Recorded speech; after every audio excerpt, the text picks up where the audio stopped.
All right, let's talk trades, but not players that the Atlanta Falcons could trade for.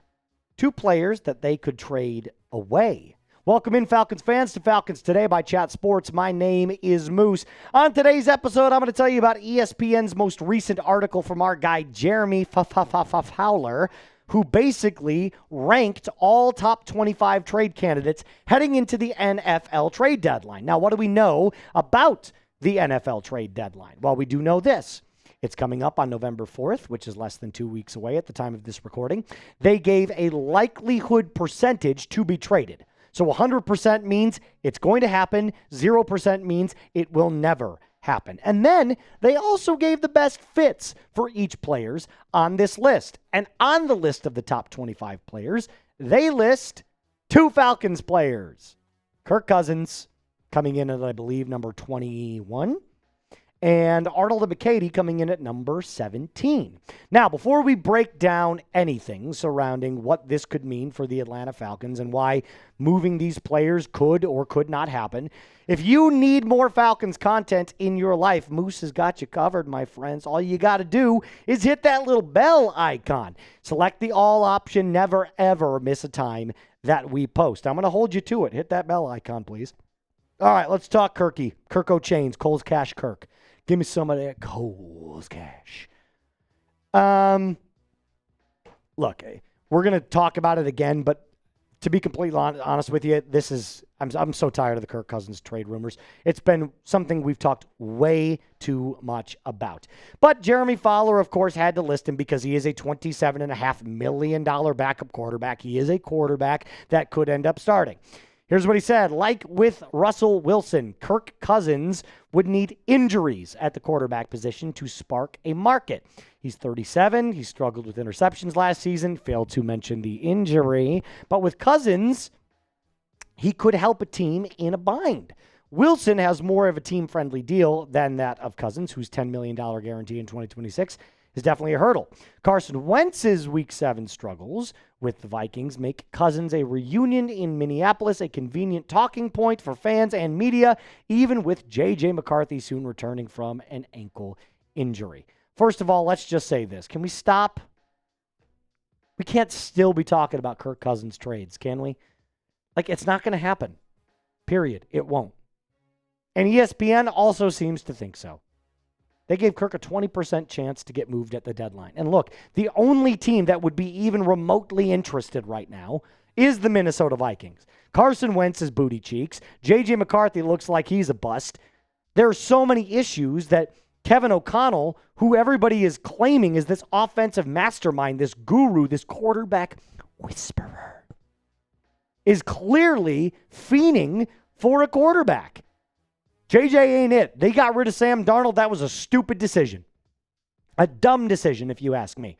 So Kirk Cousins would be the only logical option for one team, the Minnesota Vikings. But with his $27.5 million cap hit in 2025, it's not going to happen. Nobody wants to take that on. That's insane. Now, instead of asking you if Kirk Cousins is going to get traded, because we all know the answer, how many Falcons players will get traded before the deadline? You let me know. If I had to say, I'm going to say one. I think one player gets traded away. Maybe there's a couple of trades that we get, but I think one player gets traded away. And believe it or not, it could be the player that we talk about coming up here in just a little bit, because up next, Arnold Ebikete trade rumors. Where did these come from? What do you need to know about it? And what is the likelihood that Ebiketie gets moved? Before we do that, got to tell you about our friends over at Prize Picks. You and I make decisions every single day, but on Prize Picks, being right can actually get you paid. Don't miss any of the excitement this football season on Prize Picks, where it is good to be right. Prize Picks is the only app that offers stacks, meaning you can pick the same player up to 3 times in the same lineup. You want to pick more on Bijan Robinson's rushing yards, receiving yards, and touchdowns?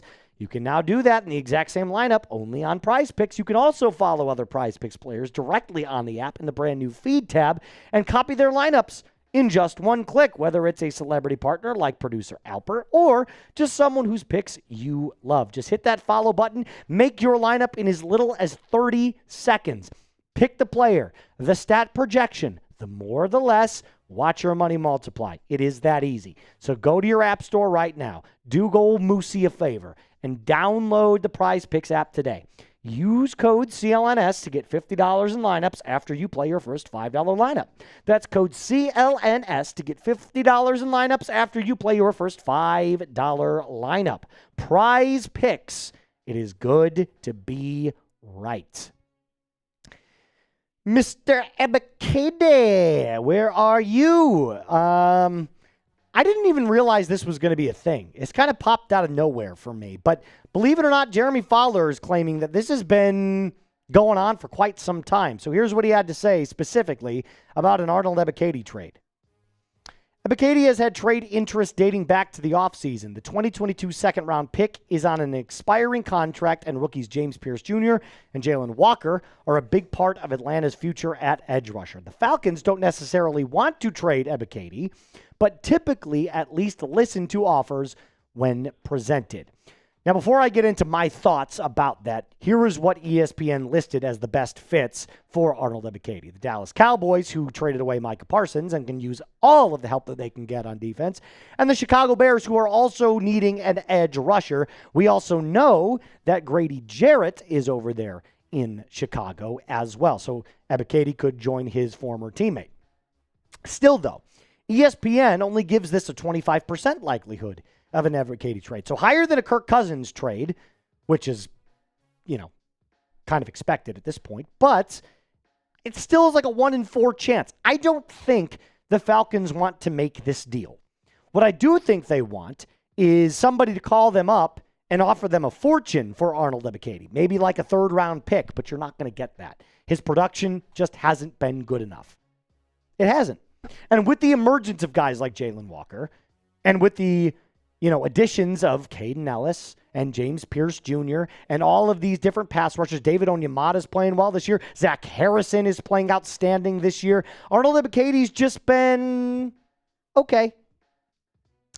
But like I said, I don't see this move being made either. If the Falcons are going to make a trade, they're going to give away some draft capital to get a player that they need. Now, could you attach Arnold Ebikete to that specific package? Sure. But who would you trade with? What's the team that you would give up Arnold Ebikete to go get? Well, I don't think it would be the Tennessee Titans, but if you were to go out and get a player from the Tennessee Titans, it would have to be Calvin Ridley, specifically in a trade. I know Tyler Lockett is available. You could sign him. But Blog and Dirty, my favorite Atlanta Falcons blog, they were stirring the pot a little bit. A little pot stir. It only feels fitting to end this list with an old friend. And as many of you have already known, Ridley was an all-pro in Atlanta after spending the first 4 seasons of his career with the Falcons. Fans expected him to be the long-term wide receiver 1 after my sweet, glorious Prince King, you name it, Julio Jones, miss you, King, was traded, which crashed and burned for several reasons. Ridley is making only $23 million per year, which doesn't seem too bad, only $23 million a year, especially since the Titans would take on some of that salary, and he'd also be cheaper to acquire. Look, I'm not going to lie. Would this fix a problem? Hell yeah, it would. Having Calvin Ridley back, if you're a Falcons fan and you don't like Calvin Ridley, that's fine. I don't blame you for that. Here's what I do know. Take the emotion out of it. Does Calvin Ridley solve your problem? Hell yeah. Of course he does. Drake London, Calvin Ridley? Come on. You and I know it feels familiar. It's like that nice bowl of soup that your mom makes for you when you travel back home to see her, isn't it? It just feels like home. And again, the statistics, they're not going to jump out at you. But the Titans blow. So that could be a major factor. And I do think that there's that extra juice that if you traded for Calvin Ridley, when he comes back, there is going to be that 2 to 3 game swing where he's just amped up and he's ready to go. It's a full circle moment.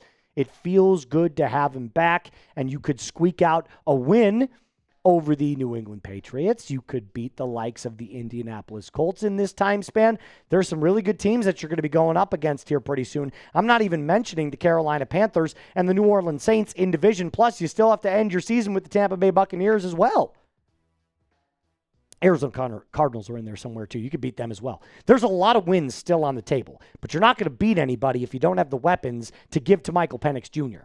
And I think we all agree that Michael Penix Jr., while we still are like on the fence and the jury's still out about what his long-term future looks like in Atlanta, the best way to find out is to stack the weapons for him and figure it out. So give me Calvin Ridley in a trade. I'll take it.